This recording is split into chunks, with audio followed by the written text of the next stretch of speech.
The night my parents pushed me out the door, my mother did not even turn around to watch me go. I was 17 years old, clutching a single backpack, standing in the kind of rain that soaks through everything, including hope. That door closing behind me was not just the end of a night. It was the end of who I had been allowed to be under their roof, and the quiet beginning of something they would never see coming. Before we go any further, drop a comment right now and tell me where in the world you are watching from. My name is Cassidy Voss. 20 years after that night, the same two people who cast me into the cold came back with lawyers and paperwork, not to apologize, not to explain themselves, but to demand a portion of the company I had spent 2 decades building from nothing. They wanted their names attached to a success they had never helped create, and they had absolutely no idea I had been waiting for this exact moment for most of my adult life. Portland in October has a silence that gets inside you and stays.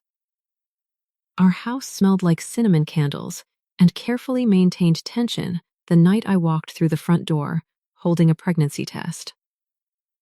My father, Warren, sat at the kitchen table with a newspaper he was not actually reading. My mother, Diane, swirled her wine glass slowly. I placed the test on the counter and watched both their faces turn completely to stone in the space of a single breath. Warren did not raise his voice. That was always how he delivered the worst things, without any emotion at all. He said I had destroyed every expectation they held for the Voss name. Diane set her glass down and said I had embarrassed the entire family. Then came the words I still hear sometimes when the world goes quiet. Pack your things, you have 10 minutes, and you are no longer welcome in this house. The family photo from last Christmas was turned face down on the mantel before I even reached the stairs. I called Cole Radner that night, the boy who had whispered that we would figure everything out together. He did not answer. A lawyer from his family sent a message the following morning containing exactly one instruction: do not contact Cole again. In fewer than 12 hours, every person I had ever trusted had gone completely silent, and I was standing under a bus shelter with rain coming sideways and not a single direction left to face. The Oregon rain does not make exceptions for the young or the frightened. By the third night, I had learned which coffee shops let you sit without buying anything, which alleys stayed dry, and which dumpsters near the bookstores held food that had not completely turned. I kept one hand on my stomach at all times, whispering apologies to a baby I had not yet named. Survival replaced every other language I had ever spoken. The second month broke me physically. I collapsed near the river on a morning so cold I could not feel my own hands, and for one long and terrifying moment, I seriously considered letting go. But something inside me, fierce and unwilling to disappear, refused to allow it. I crawled under a bridge as dawn spread across wet concrete and made a vow in a voice barely louder than a breath. I would rise so completely that they would choke on the name they had tried to erase. A shadow fell across me. An older woman in a long wool coat stood above me holding a cup of coffee, looking at me not with pity but with something closer to recognition, as if she had once sat in a place very much like this herself. She crouched down, handed me the cup, and said simply, "My name is Greta." That coffee burned my tongue. It was the first warmth in months that did not immediately disappear, and something in the way she did not look away told me my story was not finished. Greta Harmon owned 4 restaurants across Oregon, the largest a warm wood-paneled place called the Cedar Table that smelled like butter and slow mornings. She brought me home, gave me a clean room, a folded blanket, and a note on the nightstand that read, "You are safe here." I kept waiting for her to change her mind. She never did. Instead, she put me to work in her restaurant and slowly began teaching me something far more valuable than how to survive. She taught me to read people the way you read a contract. Quickly and without sentiment, she walked me through payrolls, property leases, supplier negotiations. But her best lessons never came from any document. "You do not fight fire with tears," she said one evening after locking the register. "You build a bigger fire, and you control where it burns." Then, more quietly, never rush toward people who wronged you. The longer they believe you are broken, the more easily they expose themselves. The loss arrived without warning on a cold December morning. By the time I reached the hospital, it was already too late. I lay completely still, staring at ceiling tiles while doctors offered words I could not absorb, because all I could think was that my parents had set this in motion the night they sent me out into the rain. Greta sat beside my bed and held my hand steady. "You lost something precious," she said softly. "Do not lose yourself again." Weeks later, I stood in a shelter outside Salem, holding a baby boy named Jude, who had been left behind by people who could not face the weight of him. When his tiny fingers curled around mine, something cracked open inside my chest in the best way I had ever felt. I whispered that he would never be left somewhere cold and alone and frightened. From that moment, Cassidy Voss stopped being a woman recovering from what had been done to her and became a woman building something no one could ever take away. Years moved the way they do when you are finally pointed in the right direction. I built digital systems for Greta's restaurant group, delivery platforms, and mobile tools that tripled profit margins inside 18 months. Investors began taking notes when I spoke rather than looking past me at the room. I bought my first condo in the same zip code my parents once used as a social credential, and smiled each time I drove past their old block. Not from nostalgia, from the precise understanding that I had arrived exactly where they had sworn I never would. Jude became someone who astonished me every single year.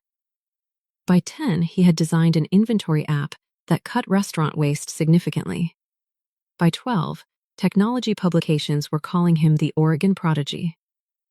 I watched from behind cameras as his name filled headlines and felt a pride so complete it had no edges.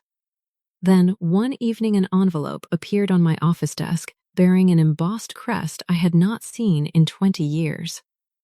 The Voss family seal. My parents had noticed Jude.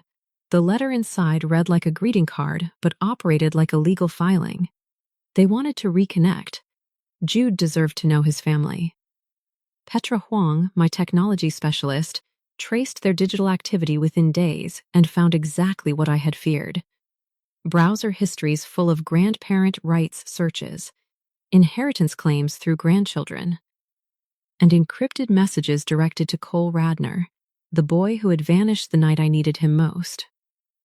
My parents had promised Cole a share of my assets if he helped soften me toward reconciliation.